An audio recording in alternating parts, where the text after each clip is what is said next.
Mga kaibigan, magandang tanghali po or hapon na rin po sa bawat isa. Latest weather update po tayo ngayon. I-update ko lamang po kayo sa hypnosis natin na binabantayan. Ito nga pong trap ng active low pressure area dito nga po sa may bandang Silangang Mindanao. So apektado pa rin po ang area ng Mindanao, Central Visayas, Negros, Occidental at Southern Leyte. Dala po yan ng sinasabi po nating trap ng low pressure area. So maulap na panahon ngayong hapon ng mararanasan at mag-ingat po tayo sa rainfall, shower at mga thunderstorm. Yung mababang lugar po na nabanggit ko, mag-ingat po kayo sa banta po ng mga pagbabaha. Gayon din sa mga landslide prone area kapag nagkaroon ng patuloy at malakas sa pag-uulan. Posible pong lumambot ang lupa at yun yung maging cause ng landslide. So ngayon pa lamang kahit active LPA pa lang po yung ating binabantayan, maging handa na rin po tayo sa posibleng maging bagyo. Binabantayan pa rin po itong trap ng LPA kung ito nga po ba lalakas or magtutuloy bilang isang unang bagyo ngayong 2024 at tatawagin po itong bagyong Aghon. Sa area po ng Aurora, Quezon at Bicol region mga kaibigan, maulap din po na panahon ng mararanasan dyan ngayong hapon.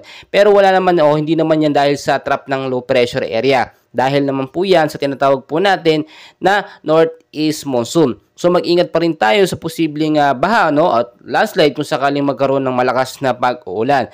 Sa area naman po dito sa may Metro Manila at ilang bahagi ng Luzon, maulap din po na panahon ang mararanasan. Dala naman po yan ng northeast monsoon. Wala namang significant impact pero mag-ingat na rin tayo at maging handa. Mga kaibigan, kung lalabas po kayo ngayong hapon, magdala po, check nyo mabuti, magdala kayo ng payong, jacket o kaya kapote, especially mga magbabiyahe, yung mga uuwi galing eskwela at trabaho dahil posible po magkaroon ng isolated light rains hanggang to heavy rainfall pagdating po ng hapon at hanggang sa gabi. So kung titignan po ninyo, ilang bahagi ng Visayas naman, ganun din, maulap ang panahon at posibleng makaranas ng rain shower o heavy rainfall sa hapon, dala po yan ng trap ng low pressure area or yung extension nitong LPA.